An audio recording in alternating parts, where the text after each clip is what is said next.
Okay, so good morning. Welcome to you all to Avolution's Digital Enterprise Architecture Summit. Delighted for you to be able to join us today at the second such event that we've held. This time we have well over 1,000 people in attendance, which is fantastic. So welcome to you all. We have a very full agenda over the coming 2 days. We're running sessions across all time zones and across the 3 regions in which we operate.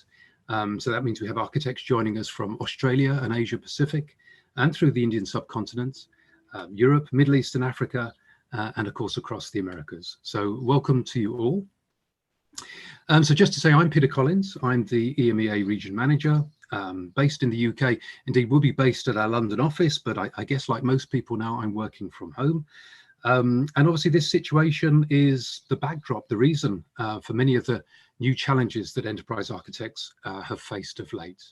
And I'm sure this is going to be reflected in some of the presentations that we're going to hear.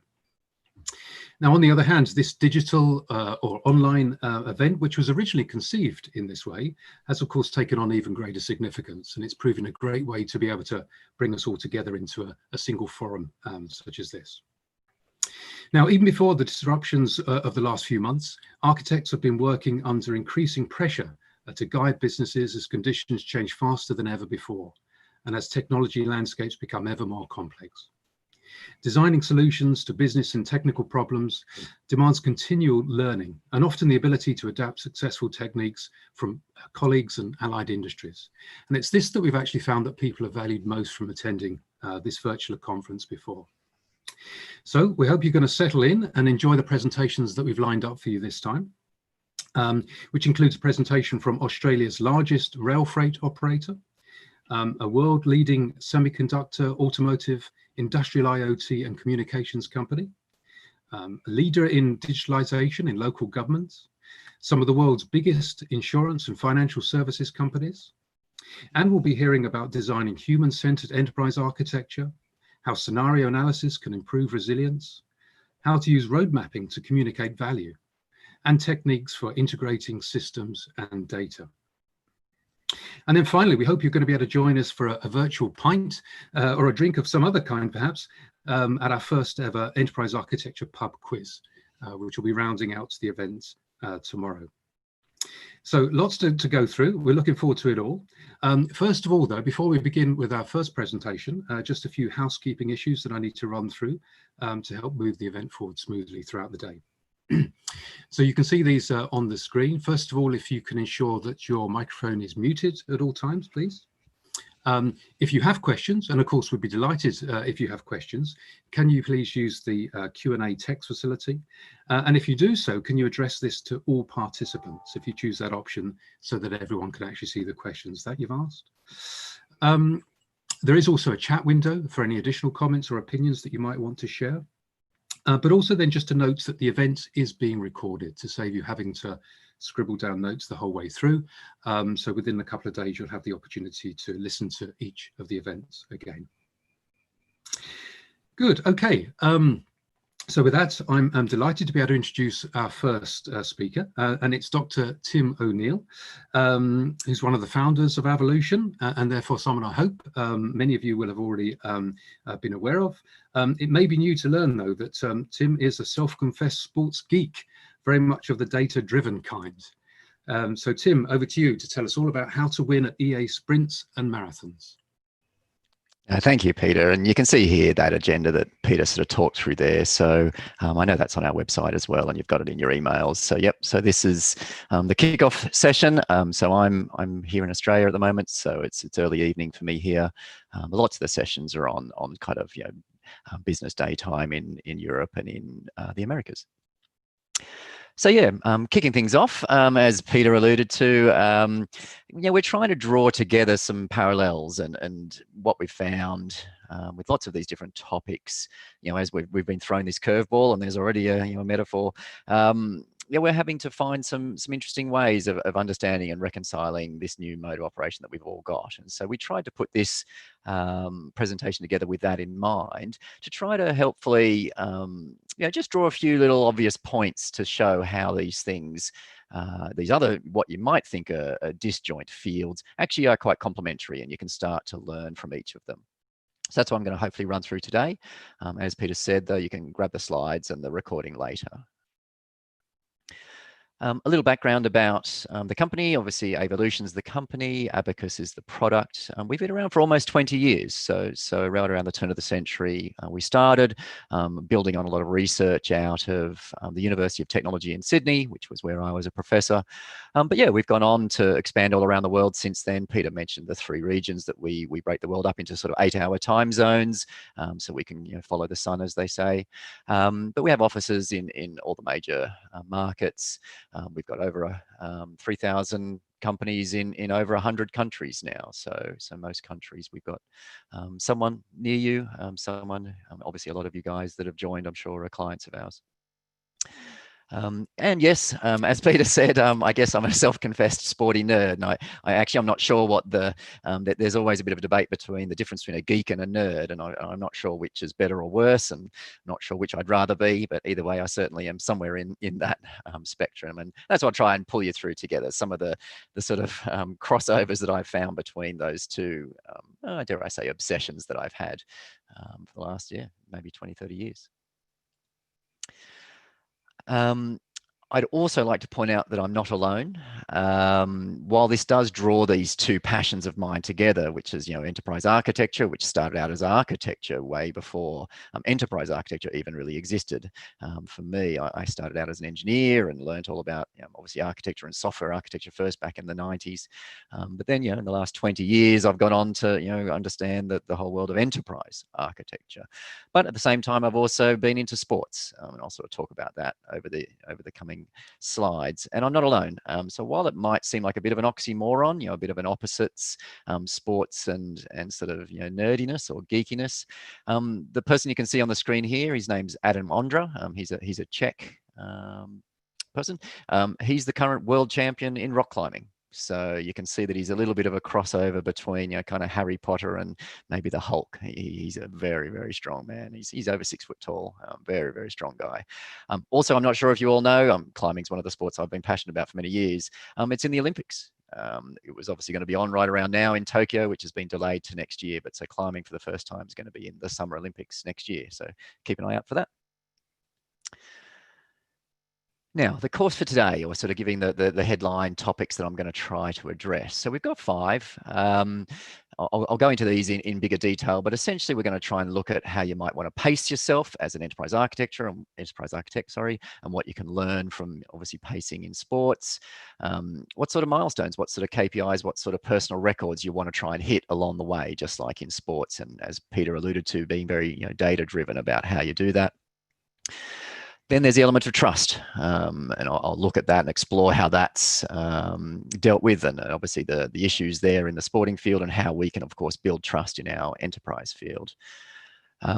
Really something about the skills you need.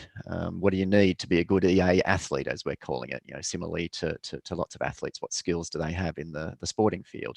And finally, we'll look at, of course, how do you improve those skills? How do you become a well-rounded architect in this case, or obviously a well-rounded athlete? What can you learn from the field of sports for that? Okay, so kicking off the first area, which is what we've coined pacing yourself. So making sure that you're obviously hitting the things at the timelines that you're trying to set for yourself. And that's kind of the headline of this topic. It's a marathon and a sprint. Enterprise architecture, we can use all those other metaphors like, battles and wars. There's a tactical short time aspect to it, and then there's a long-term strategic or endurance-based aspect to it.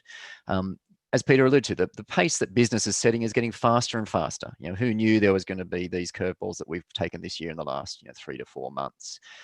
And architects, we have to keep up with all the modern techniques and technology, and try to stay abreast of all the latest trends. And you can see here, if you look at what's on the people's feet here, how many Nikes there are. This is a Gold Coast Marathon for a couple of years ago, where the Vaporflies only just come out, so you can see a few of those pairs there. So obviously keeping up with all of the latest trends is something that architects need to do as well. But you have to pace yourself. You can't start out too fast. Obviously, you're gonna really destroy yourself if you do that in something like a marathon. But at the same time, you can't dawdle. You got to hit your race pace, pretty quickly. Most of the modern advice is to run at a constant pace. Okay, so that means you're hopefully going to, hold whatever the frequency of delivery that you want to do as a constant thing. Okay, now is that a monthly update? Is that a quarterly update? Quarterly reviews? Each company has their own kind of cycle that they're trying to work towards. Now, if you can, obviously try and run what's referred to as a negative split. Try to finish a bit faster than maybe you start. It's much better than doing what's called bonking, which is basically where you completely blow and your body fills with lactic acid and you slow down at the end. So, under promise, over deliver. All of those one-liners that we know. But fundamentally, it is about time to value. You can't dawdle. You've got to deliver something. And this is a graphic we've put together that sort of shows a bit of a, kind of a ranking of the kind of this delivering time to value. Abacus and Avolution, we're recognized as the fastest time to value on the market. We can stand up a repository overnight. That's no trouble. Some, unfortunately, of our competitors, though, it might take them up to 12 months to get that stuff set up. The efforts involved in getting servers and all those kinds of things. And a lot of it is, kind of big bang about how their methodology works. We definitely advocate a much more iterative methodology. Indeed, most of our clients have already got Abacus up and running before we even really start to talk to them. We have free trials and all that kind of stuff. Technically, there's some real advantages that we have behind the scenes too that help this. We have a very adaptable repository, which means that the repository will adapt to the data, not the other way around. We use phrases like when you expect there to be extract, transform, load, ETL. There's not really any need for a transform. You can literally just upload your favorite spreadsheets, import your favorite Visio things, get a repository very quickly. But that does lead us to the next thing, which is be careful. Don't fill up on junk. Don't eat too much sweets, right? It's very easy to get poor data into the repository.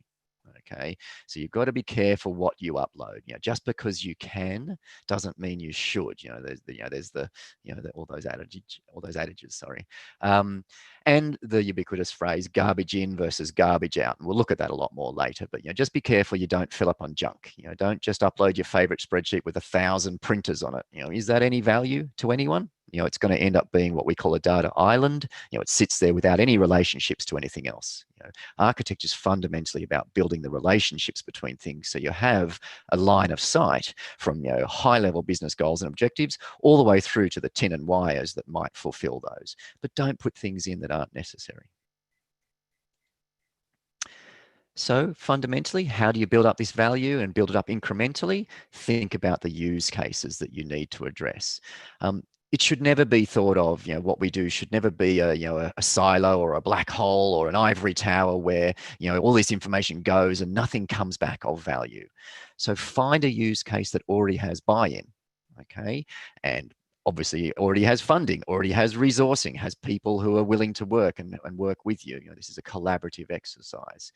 Something that's got a very fast turnaround time. And again, don't be big bang about this. Be iterative. Okay. All of those phrases like don't confuse precision with accuracy. We could give you the wrong answer to 5 decimal places, right? So don't worry about that too much. Be a bit general about it. Make sure you get your disclaimers out there and you say, look, we've done a quick rough piece of analysis first. Let's deliver that. Let's get feedback. Let's be cyclical about this. Let's be democratic about this. So be pragmatic. Now, the flip side of that is you've got to be prepared to take some flack.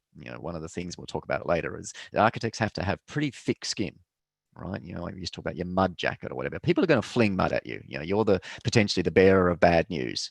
So you need to be pretty comfortable with your position, but also pretty humble and pretty open about how you came to that position, and try to be quantitative. Okay, subjective, statements are always going to be a bit more vague and a bit easier to challenge. But if you can be quantitative, again, with the caveat of, the wrong answer to 5 decimal places, but, give some quantitative statements if possible. So when we look at pacing, I'm sure most of you recognize the person on the left. Some of you might recognize the person on the right, even though it's pretty fuzzy. The guy on the left, his name's Roger Bannister. Hopefully you all know he was the first person to break the 4-minute mile. He did that around the Iffley Road track in Oxford, which is where I've lived the last 15 years. So when he hit his 4-minute mile, this was over 60 years ago now, he was right on pace. He did. So I don't know if you're familiar with a 400-meter track, of course. When you're doing a mile, which is 1,609 meters, that extra 9 meters, don't forget that.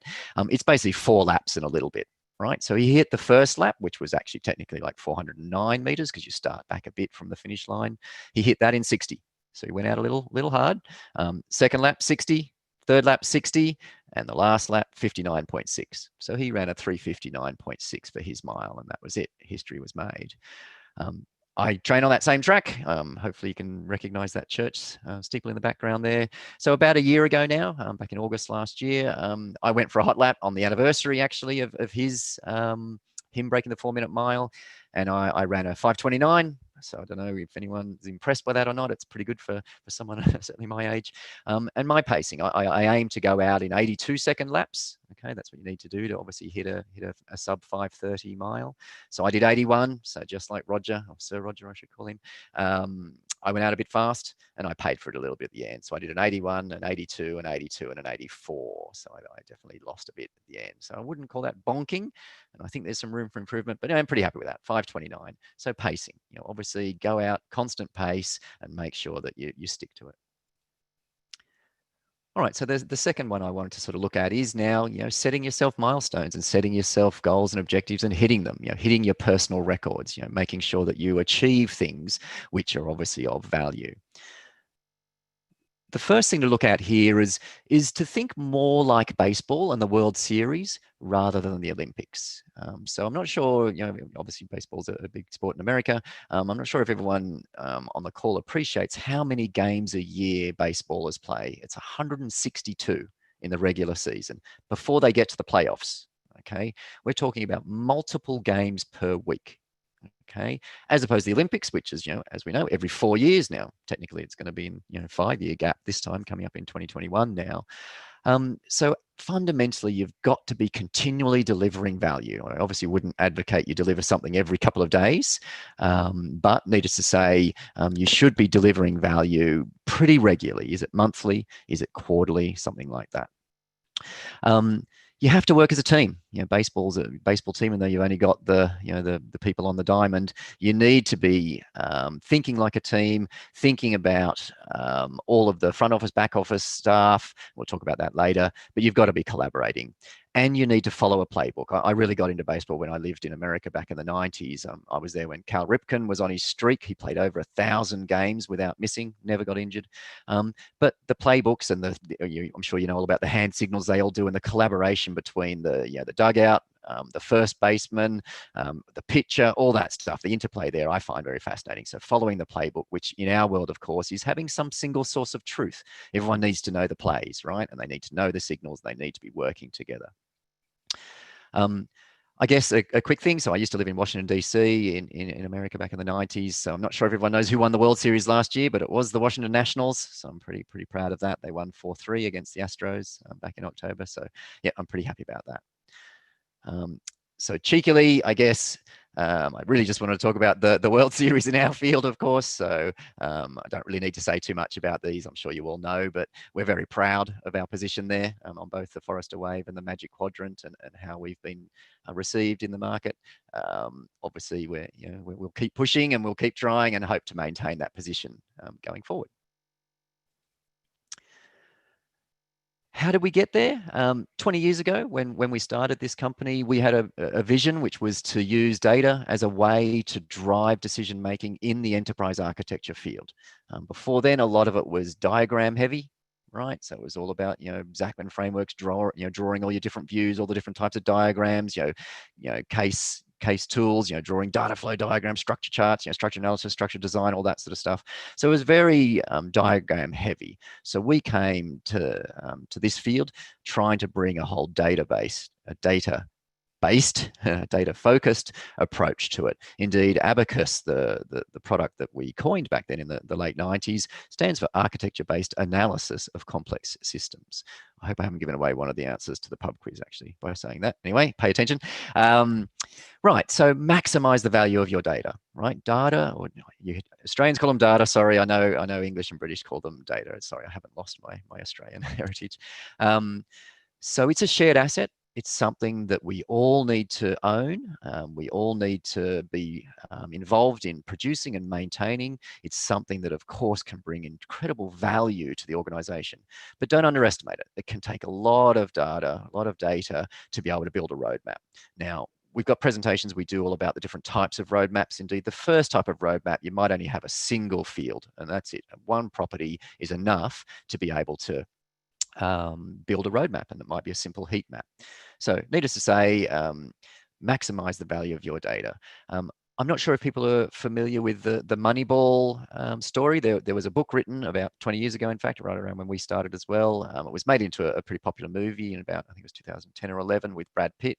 It followed the Oakland Athletics, which is a baseball team back in the 2002 season, I think it was, and they basically brought, they were very understaffed, under budget, they were struggling, but they brought in a data scientist, okay, a university graduate, who had an idea to try and bring data science, it wasn't called that back then, but of course, numbers and metrics to the sport of baseball. And so using that technique, they identified players that were just undervalued, literally in the free transfer market, they were undervalued.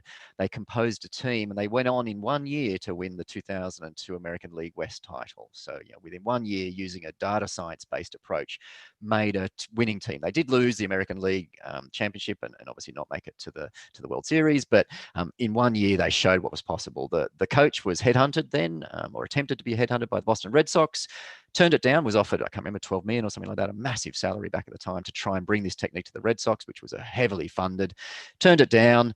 2 years later, the Boston Red Sox won the World Series using the same techniques. So, it revolutionized the game of baseball, this data science-based approach. And obviously, I'd like to think we've had a hand in revolutionizing the enterprise architecture field by bringing data as the key technique to getting value out of an enterprise architectural approach. So you don't have to do diagram-driven or data-driven.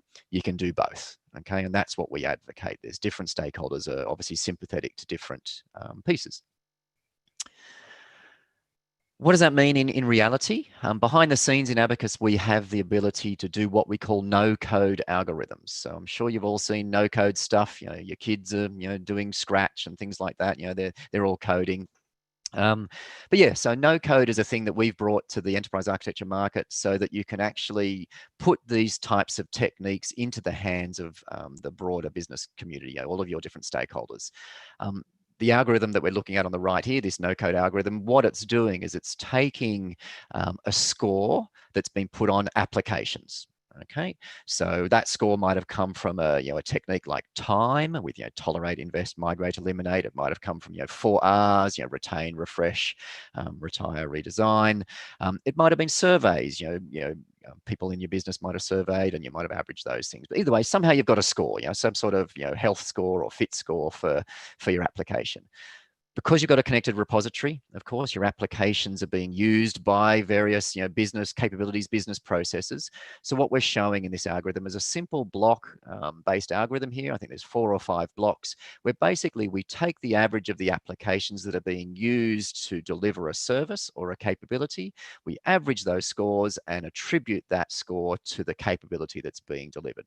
So you have some sort of technical score, or the fit score, underneath each of these processes. And from that, you can, of course, do something like a heat map, which is we're showing here on the right, where you're looking at a business capability map that's using APQC's PCF approach.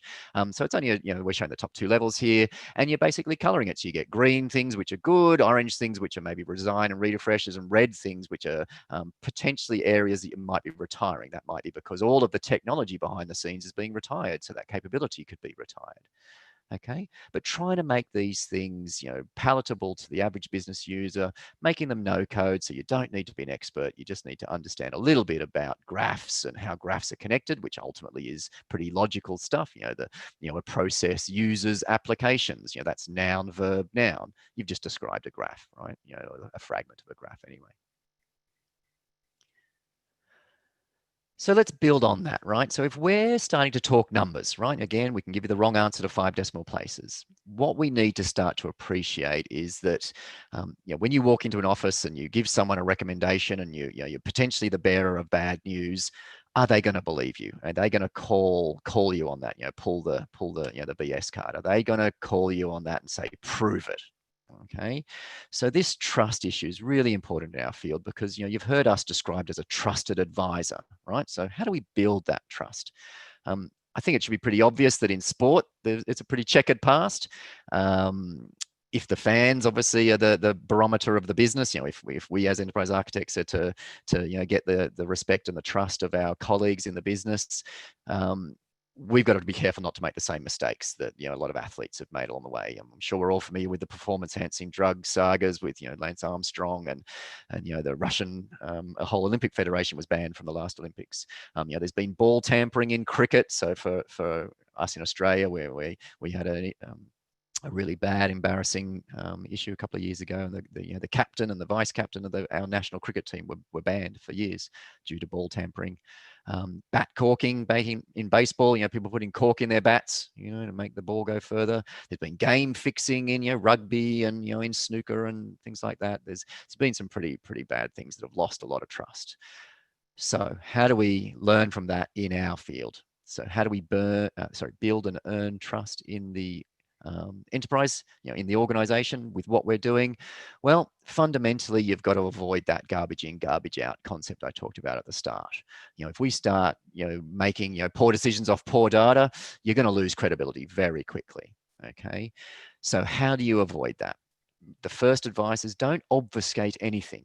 I showed you just a second ago a no-code algorithm.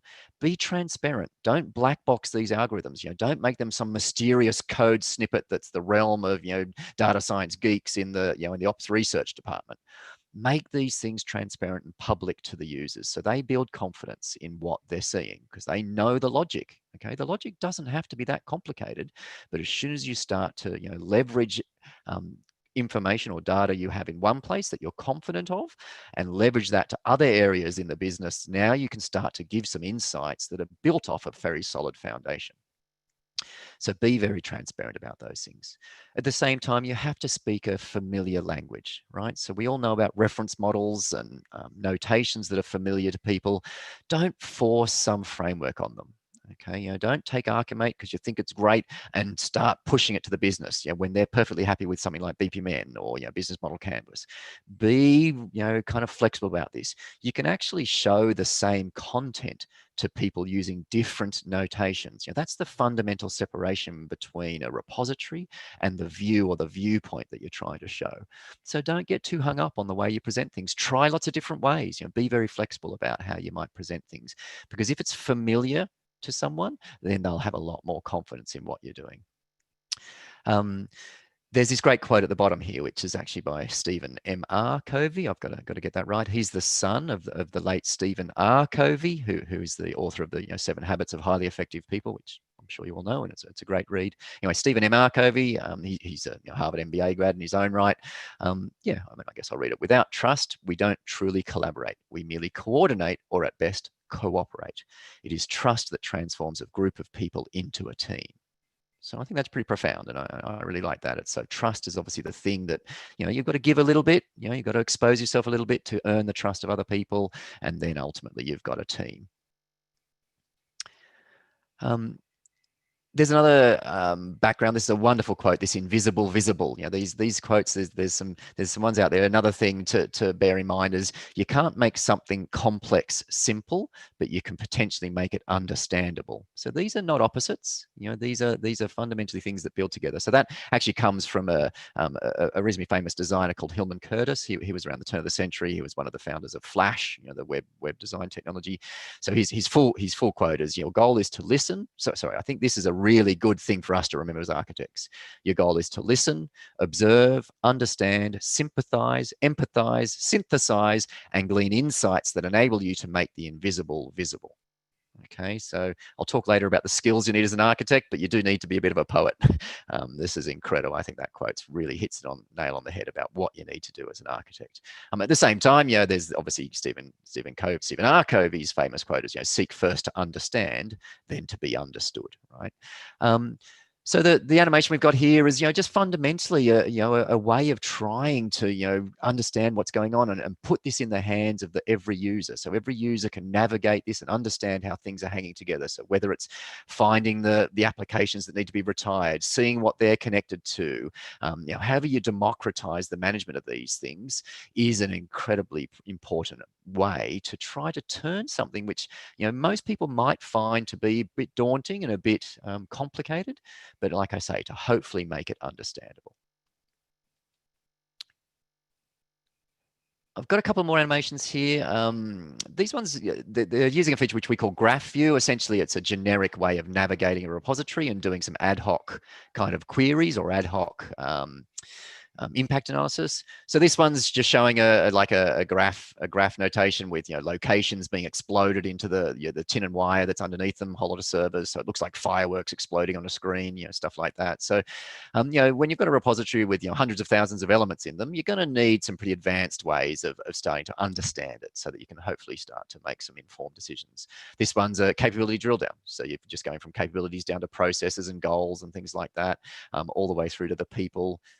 This one's using value chain notation, again, drilling into capabilities and processes and seeing how they're all interconnected.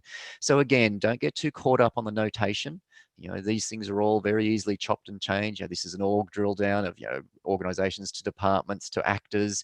Again, you might draw that as a tree hierarchy. Here we're just showing it as a graph. This is an information drill down from physical information objects to logical to conceptual objects, with the fields and all that kind of stuff. So lots of ways of trying to make something that could potentially be seen to be very complicated, hopefully understandable. Okay, again, we're not going to ever make this stuff simple, but we can hopefully make it understandable. We've been pioneering a whole lot of pretty intelligent stuff for a number of years now around machine learning and how you can use machine learning to actually build trust. One of the strange things about machine learning is invariably a lot of people see it as a black box. They see it as, oh, it's this mysterious thing. You just feed it and it gives you mysterious answers, and then you might train it and all that sort of stuff. Well, if you use machine learning with a feedback loop with a human involved, you get some incredible gains.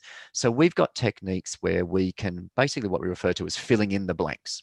Okay, so Abacus can look at the patterns in your architecture. That's not just the properties on things, that's how they're interconnected. It's a graph with attributes and all that sort of stuff.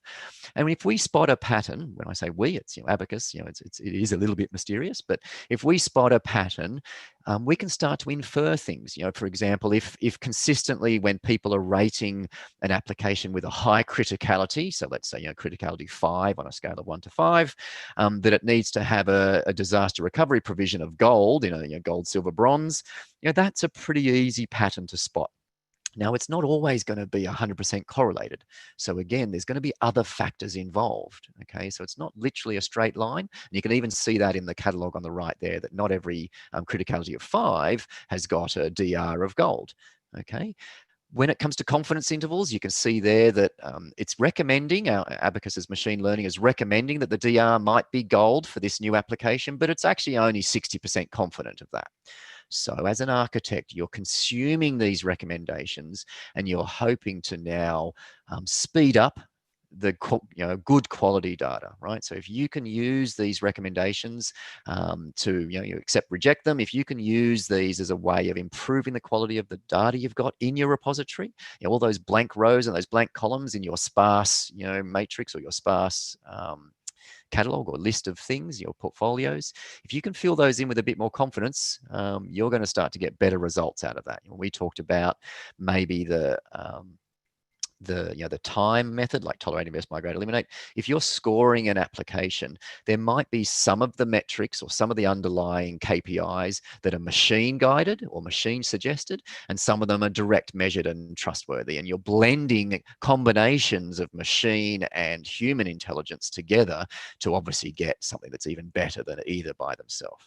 So it's an incredibly powerful technique that really has only been in the wild now with our clients for sort of 6-12 months, and we're just finding some incredible insights that it's starting to bring.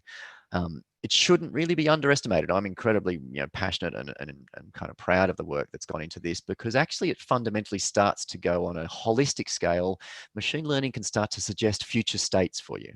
It can, suggest them. I'm not, it's not taking us out of a job. The humans involved in reviewing and vetting and accepting. And of course, as we accept the recommendations, that enforces them, and the recommendations get more and more confident. So we'll see where this goes over the next few years. We've got, numbers of our clients are already, embracing this, and we'll see what learnings their own machine, gets. I mean, obviously it's different to every client. They're building their own intelligence, really. Okay, so let's assume we've got some trust, and we're not just freaking people out with our machine learnt stuff. We're actually validating things, and if you've got that fast time cycle of providing insights that are then validated, a monthly, quarterly kind of cycle. Who knows what's delivering delivering value consistently. It sounds pretty challenging, and absolutely, what are the skills that we need to be these superheroes, these EA athletes? So you've heard me talk about rock climbing. So I've kind of got to pretty high level in a number of sports. I was as a junior, I was a pretty high level swimmer. I went on to rock climbing and became very high level in that. And now running's now my sport. So I don't know if there'll ever be an event that combines those three sports together. I guess some sort of adventure racing, road gaining or something like that. Who knows, where you swim, climb, run or something. I don't know. That'd be pretty good. But needless to say, we as enterprise architects need to be what's referred to as a multi-sport athlete. You certainly can't be one-dimensional. You have to be multi-skilled. I'm not sure. I mean, I've put my new home, the England heroes, on the right here. So I don't know if you guys recognize them. Daley Thompson in the top right. He was world champion in decathlon back in the 80s. Then Jessica Ennis-Hill, she won the London Olympics, heptathlon, and then her protege Katarina Johnson-Thompson in the bottom right there, she won the world championships last year in heptathlon. So these athletes are multi-skilled. There's 7 sports in heptathlon. There's 10 in decathlon. I don't know if I'll embarrass Peter Collins. He's now a reborn modern pentathlete. So I don't know if he'll tell you about that. But yeah, so certainly being multi-skilled and multi-sport is really impressive. The other one there is Jan Frodeno. I don't know if any of you follow triathlon. He's the Ironman world champion. So obviously I am very passionate about this. My brother was very high level in triathlon.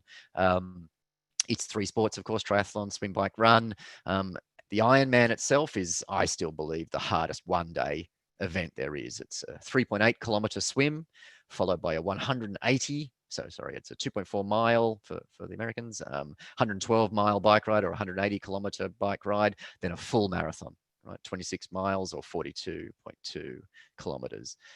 These guys do it in under 8 hours. It's incredible. So they're amazingly skilled multi-sport athletes. So we as architects, we of course have to be part scientist, part psychologist, part diplomat. I'll look at that in the next slide, the sort of skills we need, because there's hundreds of frameworks that we might need to know. There's hundreds of domain or reference models. There's patterns. There's hundreds of different ways of presenting things to the stakeholders, right? Not just diagrams and even the notations there. So we need to be pretty talented. And, of course, it is something that we are generally good at, and that's why we're revered in the business. But yeah, we need to be multi-skilled.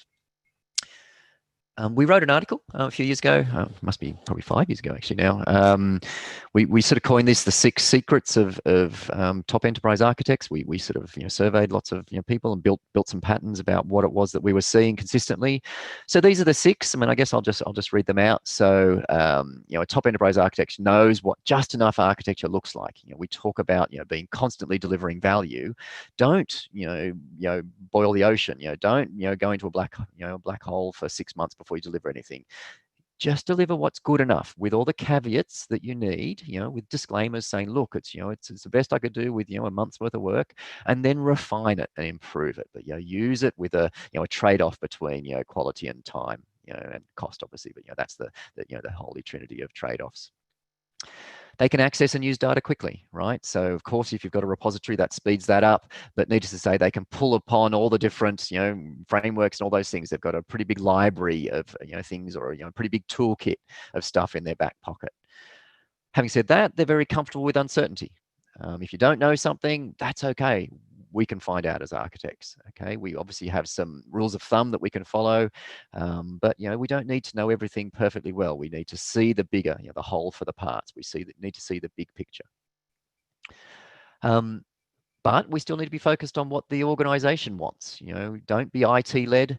Don't be business necessarily led. It's the combination between those two.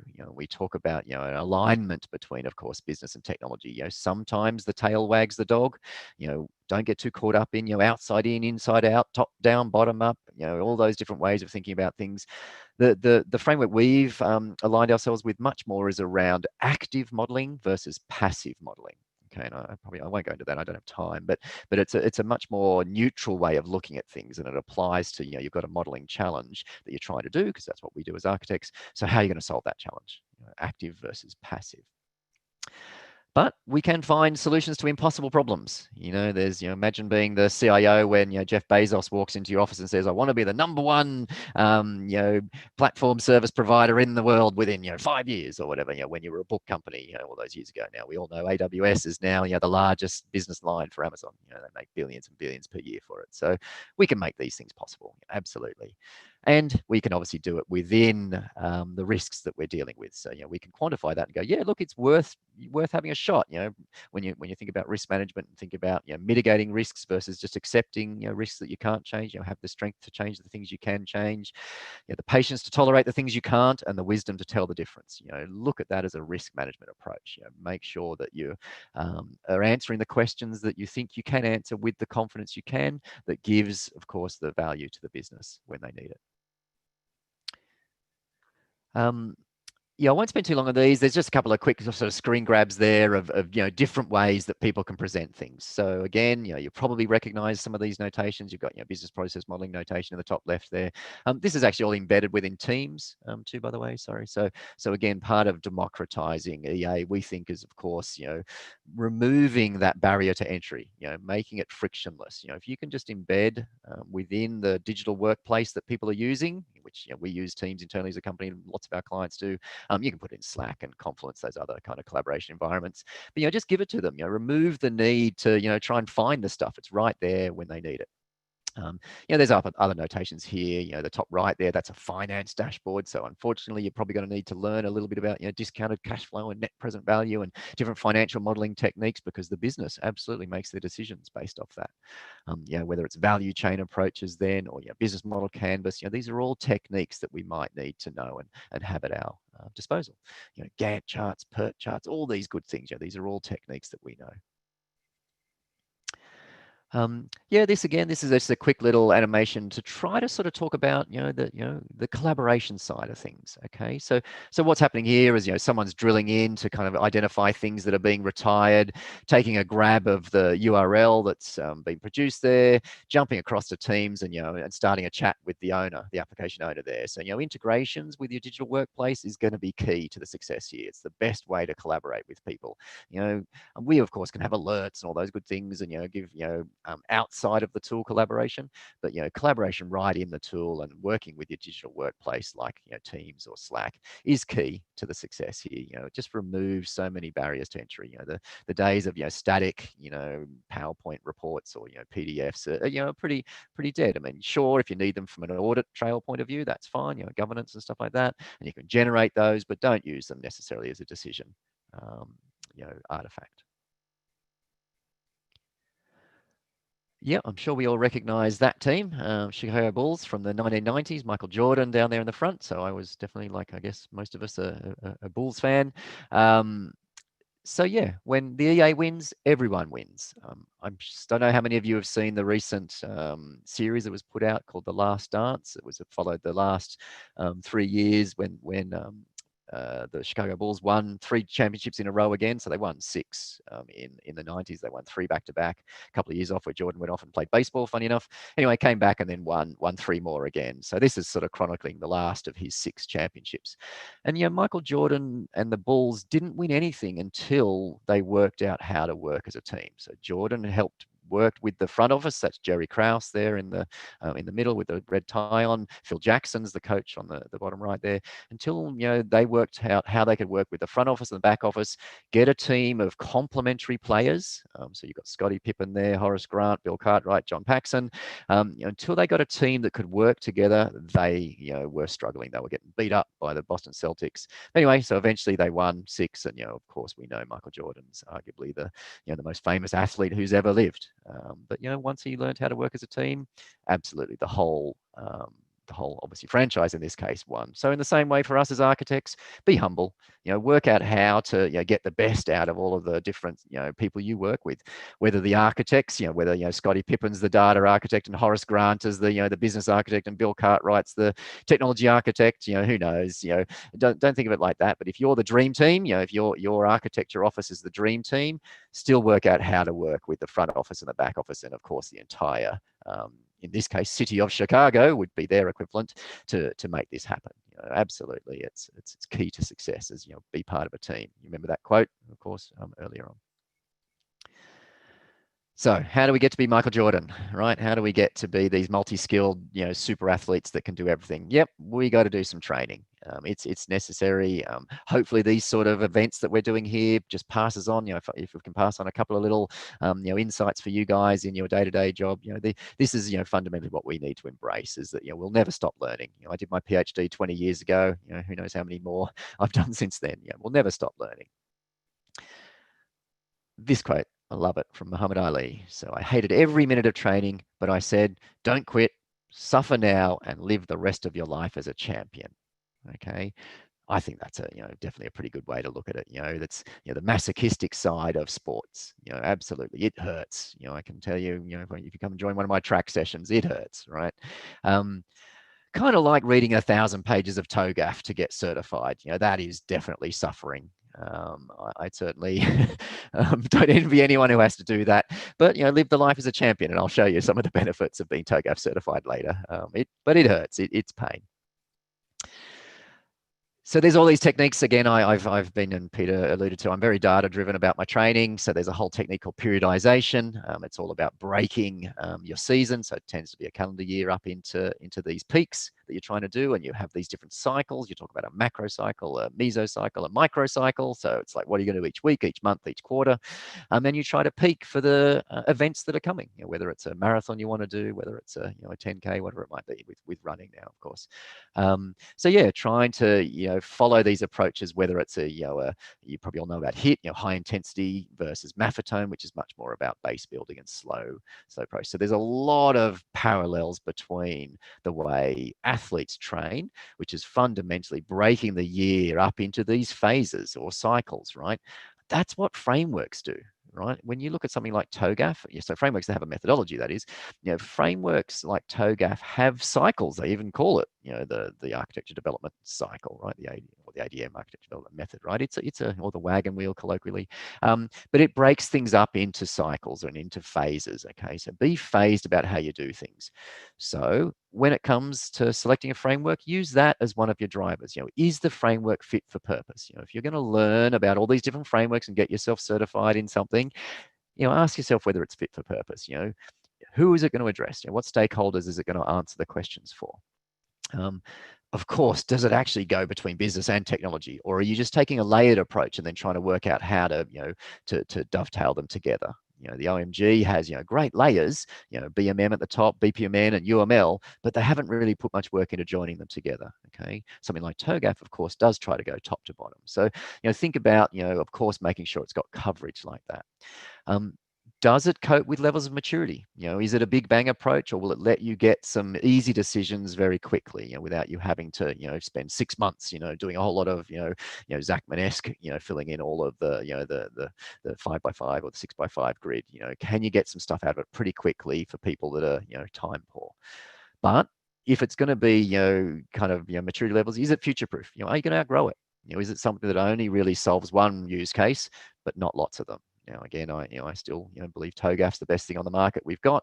It is a suffering to learn it and become certified in it, but it really does give you like an MBA. It gives you the bookshelf of what you need to know. It really does equip you with a toolkit that you can then draw upon. There's with 1,000 pages, you jolly well hope a keyword search will find what it is you need to know. Okay, so Yep, a quick little shout out to some of the frameworks that are out there. So there's obviously the industry ones, like I've mentioned, like TOGAF and Archimate from the from the Open Group, and BIAN, Zachman, things like that. There's government ones, in America, FIAF. There's different ones. The US, we've got some here in Australia as well. There's defense ones. There's still a bit of a battle going on between DODAFs and MODAFs and NAFs and DAFs, and there's this UPDM, which is trying to sort of unify those together. And then there's obviously private ones, from the Gartners and the IBMs of the world. We've got one we call the Evolution Framework, but again, we're pretty framework agnostic. We certainly have embodied the experience we've had from successful deployments and tried our best. But we don't mind. We don't sell any of our frameworks; they're all freely available. So we're pretty impartial. But the one thing to be careful of is what we sort of call the Franken model. Okay, just because you can make a hybrid pretty quickly, just because you can have TOGAF and BPMN and BMM and PCF, and I can rattle off another 10 acronyms that you might be able to mash together into a hybrid framework. It doesn't mean you should. You've got to be careful that these things aren't fighting against each other. Right. So that's again, we have an incredibly, configurable repository. So, draw on our wisdom of how to configure something that is fit for purpose. You can just import, 7 frameworks together and end up with 3 versions of what is a process. Just be careful. Be careful what you're doing. It's easy to come up with something that's a bit of a Frankenstein. But yeah, having said that, we do have some pretty good experience with this. So again, I don't want to blow our trumpet too much, but we've been doing this for 20 years. We do understand what can work and what does satisfy most of those criteria. We do have this hybrid meta model. We just call it the Evolution Framework. It is a collection of best practice approaches that we've joined together. So we think it's fit for purpose. We think it does satisfy all those use cases we've talked about. We have a whole customer success program that goes through a number of use cases with you, and it follows this framework. So yeah, don't be too afraid of taking a vendor. I know I have to be careful of taking a vendor framework. I mean, absolutely ours is still trying to just draw upon best practice ones. So we're not really trying to lock you in too much there. Because the old adage, a fool with a tool is still a fool, or of course in America, a fool with a tool is still a tool. So, it's only ever going to be as good as the people. We remember the Chicago Bulls, right? The people, this is a team, right? Don't let the tool tell you what to do. By all means, use it to make suggestions. By all means, use it to produce, views and insights that you wouldn't otherwise get. But, you as the architect and the kind of the custodian of this stuff, you need to be, adding your value to that. Right, and making sure that it's not just following blindly what the tool says. Of course, it's could be wrong. Garbage in, garbage out. Right, use it as a guide, but don't use it as the be all and end all. So yeah, a shout out for certifications. So you can get your gold medal, you can get your badge. So we of course have certification programs. Certification, obviously requires you to demonstrate that you've got knowledge in whether it's frameworks or strategies or tools that can be applied. But it really does show employers that you have the skills, and indeed that's been validated. You can see there in that green square, the Open Group, kind of tell you you're going to get paid 10% more if you add the TOGAF architect title to your CV, right? TOGAF's got over 100,000 TOGAF 9, certifications now, and it's geographically global. So absolutely, if you're looking for what you might want to do as a certification, I'd look into it. Remember the Muhammad Ali comment, though, suffer for a while and live the life of a champion, though. It's well worth the effort, definitely. Okay, so look, let's just to sort of pull it back together again. So those were the 5 kind of areas we went through in trying to become an EA superhero. Pace yourself. Make sure you don't go out too fast, but don't dawdle.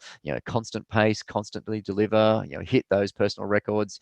I don't think every week, of course, but like the World Series, aim for things every quarter. I think is a pretty reasonable target to be delivering things that are demonstrably valuable every quarter. Build the trust through being open and transparent, democratizing this, putting it in the hands of the business.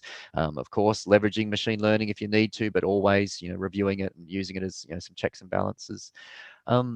Accept that it's a challenge. You need to be multi-skilled, and you're going to need to train to maintain those skills. You'll never stop learning. There's always new technologies coming out, new trends. So fundamentally, this is a journey, and it will continue on. Okay, so we've got a little bit of time, and I can see there's maybe 5 minutes left to the top of the hour. So I did want to just spend a little second. I know I'm the first presentation in this digital summit. So rather than taking up a whole slot where we could have done a bit of a show and tell of Abacus, I didn't obviously want to do that. But I did want to just make sure everyone's aware of some of the stuff that's been recently released. We have a continuous release cycle, so it's always being updated every month. There's no big bang anymore about the way we release product to the market. So yeah, these are some of the things that we've recently released, or we're soon to release in what we'll probably coin as Abacus 8. So yeah, starting in the middle there, this on-demand loading. So we've done a lot of work to be able to basically surface things when people need them. So rather than obviously a big bang approach to filling up a repository or filling up a dashboard and things like that, make it much more on demand, and get much more responsiveness and much better memory usage there. So I know that doesn't worry a lot of you, because we host your stuff, but it worries us with how much it costs. So we're doing a lot of work to try and of course make the performance better and the memory better. So that's this on-demand loading. You'll see that coming out shortly. Okay, I guess going top left there. So configurable catalogs. So being able to actually configure things right there in the catalog, in Enterprise, being able to add properties to the meta model, change the way things are so that you don't need to jump back to Studio to do that. Similarly with diagrams, being able to edit all the diagrams and, auto layout and stuff. We've got some pretty good algorithms there now that we can use to, relay out things and make them much more pixel perfect, as we're calling them, so that they're much more presentable and zoomable and all that kind of stuff. Put this in your hands. We talk about democratizing, so bottom left there, feature based. So we sort of course, as a support organization, we support all you guys, but we have a fair bit of stuff we have to do, which we'd love to outsource to you guys. So putting this in the hands of your administrators on site, your own staff, being able to administer a lot of the stuff and not need to draw upon us to do that. So again, in the same way, democratizing this, pushing this out to you guys and making these features usable to the administrators.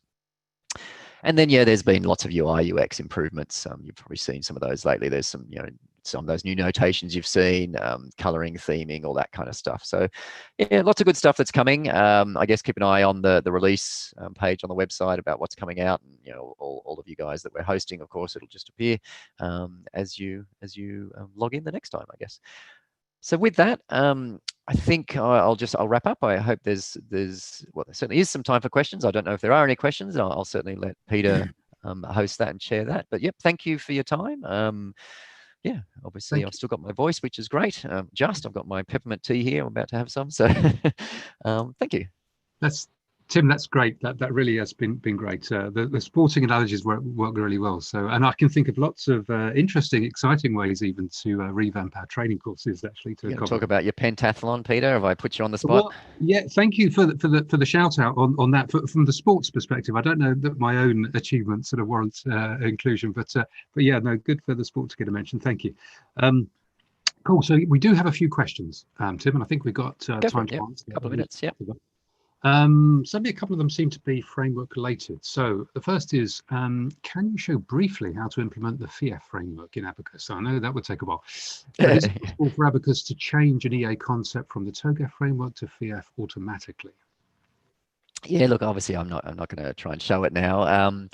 Talk to one of the guys in pre-sales or wherever, or your customer success manager to get them to show you. So we support FIAF. We obviously support TOGAF as well. So the first thing to appreciate with something like FIAF is that there is content in there. We use a reference model. It has I can't remember what it's called, but it's got all the different services and things like that already categorized. I know it's got a services model or a process model with about 4 or 5 layers of hierarchy to it. So the concepts in FIAF will map to things in TOGAF, which then again doesn't have content. Now it does technically have a technical reference model, a TRM, but when it comes to processes, TOGAF obviously says, look, use an industry reference model for whatever your industry is. So if it's government, use a government reference model, right? Now that's where you might draw upon something like PCF, right? The APQC's PCF, they have a government one, right? how can you translate between the two? So meta models, we get back to our Franken model thing, what TOGAF calls a capability and what TOGAF calls a process may not be the same as what FIAF does. That's okay, right? We don't mind. Okay? Because it's configurable, you can use the TOGAF meta model with the FIAF content. Okay, so now you're going to be adopting the TOGAF terminology, but using the the words that are in the the capabilities and all that from FIAF, or vice versa. Right, you can obviously use the FIAF content, but use the TOGAF meta model. So absolutely that can be done. I guess the word is when you say automatically, it's not like there's a constant translation that goes on between the two. As you form your hybrid repository, so here you're going to be composing a meta model, and that's separate to the content, of course.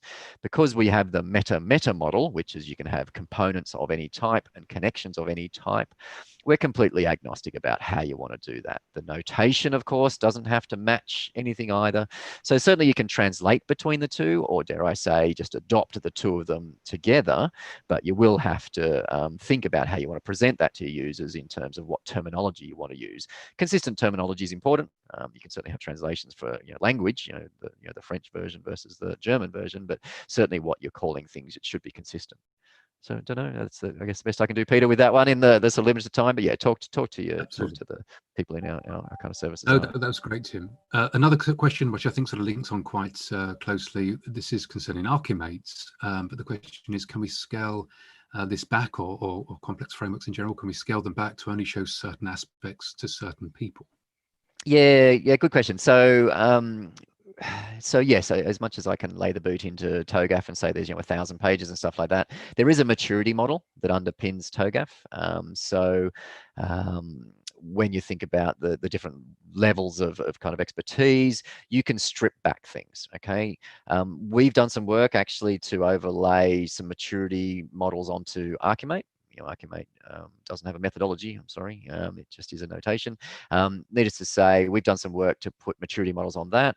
Then with, of course, role-based access and permissions and all that sort of stuff, you can hide things from people, right? Aside from the, the verticals of, you only need to know your business line potentially, you can hide whole details. That might be just the attributes on something, right? So again, Archimate doesn't have any attributes, but if you put attributes on things, you can start hiding attributes. Sometimes you need to from a security point of view. You don't want to give out IP addresses and stuff like that, or, things, but certainly you can hide attributes, but you can hide whole sections of a meta model. In our Avalution framework, we have 4 levels of maturity. So yeah, putting a maturity model on top of a framework is pretty key. We've done presentations about the 10 things you need in a framework, and yeah, maturity is one of the things. So that yes, if you're a junior or you're just trying to get started, you only need 3 things to model an enterprise, right? Some concept of people, some concept of process, and some concept of technology. And that can literally just be 3 object types with 3 connections between them. We talk about that as the Holy Trinity. It's like a triangle, and that can be enough, right? And then build it out incrementally. Now, you're obviously revealing more parts of the meta model as time goes on. It may have always been there when someone says, "Hey, do you have a concept for risks?" You go, "Yes, let's just turn that on for you," and it's just hidden from that user, but it's obviously available to other users. Okay. Thanks, Tim. I think we can probably just squeeze in. We've got 2 other questions, and we have time before the next presentations. Just very quickly. Okay, yeah, sure. I've still got a voice. Yeah. Okay. There's a lot of data from different domains shown. What data should I focus on? I have data across many different sources that I need to collect. Is it all manual, or can I integrate to those systems? Keeping in mind that we do have a session later this afternoon on data integration, but maybe just to touch briefly on that. No, thanks. Yeah, so I will do that one quickly. So again, I made the throwaway line of extract, transform, load, ETL. So Abacus does have what we call adapters to lots of third-party repositories, whether it's ServiceNow or your favorite Google sheet, or your Excel sheets or SharePoint lists or whatever. We have adapters, and one of the really useful things that Abacus lets you do is have basically a foreign key, what we call an external ID, as the master. Right, so we don't have to push our Abacus ID onto any other third-party repository. We can use their ID. Now, what that lets you do is, of course, not need to change their repository at all. We can just synchronize with it and consume it continually and know when things have been added, when things have been changed, and Abacus will just stay in harmony with these third-party repositories, right? So Abacus can end up just being a bit of a hub, a data hub that does just join together these other perfectly good production repositories. And of course, what does it do? It gives you that line of sight from, otherwise disparate data sources. So you don't need to pull things into Abacus necessarily. Okay, so that's the other thing to think of. Again, I talked about data islands and stuff like that. You might just have links to the perfectly good content externally, and that's fine. But yeah, as Peter said, there's lots to be talked about with that. But yes, absolutely. Bear in mind your garbage in, garbage out. Obviously we can, if it's got crap data or junk data in the third-party repository, we can replicate junk data in Abacus perfectly well too. There are techniques in Abacus that will do data quality. We can do some validation and data quality assessments and stuff, but you also can turn all that off and just have a replica of what might be bad data. So be careful not to do that. Okay, brilliant. And then this last question, what's a good approach to introduce EA to executives that don't know anything about it? Actually, we have the session I think that comes up next is going to touch on some of these. Yeah, good. No, I'm yeah, absolutely. Yeah, look, I mean, the first thing is don't overwhelm them with too much. Be layers of an onion about it. One slide. Obviously, the prettier that slide, the better. And then, if they call you on it, and they say, well, you're gonna have to justify that. It might just have a pie chart on it. It might just have a bubble chart on it. Who knows? Be graphical about it. Don't show an A0 landscape of your application interface diagram. You're gonna lose everyone straight away, right? Regardless of what notation it is. So yeah, one page. Single page, whether it's an interactive page, which of course we would advocate, and you can drill into it as you want to find more information. But think about that single page, which just tells people, the 5, things they want to know. What are the things that stakeholder wants to know? Is it just traffic lights for the status of current projects? What is it they want to know? And absolutely just get that in the eyes of, get that in their hands or in their eyes, and take it from there. Don't ever do the big bang approach where you're going to write a 50-page report that's whatever 99.9% refined. But yeah, absolutely, that's again a whole topic in its own right, which of course is going to be one of the sessions this week. Excellent. Okay. Tim, thank you for covering all those, and thank you for the great presentation. We've had some further comments on it, so a lot of people have appreciated that. Great. Many thanks. You need to go and have a warm down session, I think, after yeah, I need a cool down now. Exactly. A couple of 5K cool down. Exactly. Was that an interval session? Yeah, probably was. Maybe it was a threshold session. Excellent. All right. For the rest of us, equally, we got an opportunity for a break now. We have our next presentation beginning in about 25 minutes on using modeling and self-service dashboards to support business and IT stakeholders. So please join us back here for that. As I say, that's in about 25 minutes. And have a nice cup of coffee or a break in the meantime. Tim, thank you again. We look forward to catching up very soon. Okay. Thanks, everyone. Okay, bye. Cheers. Bye-bye.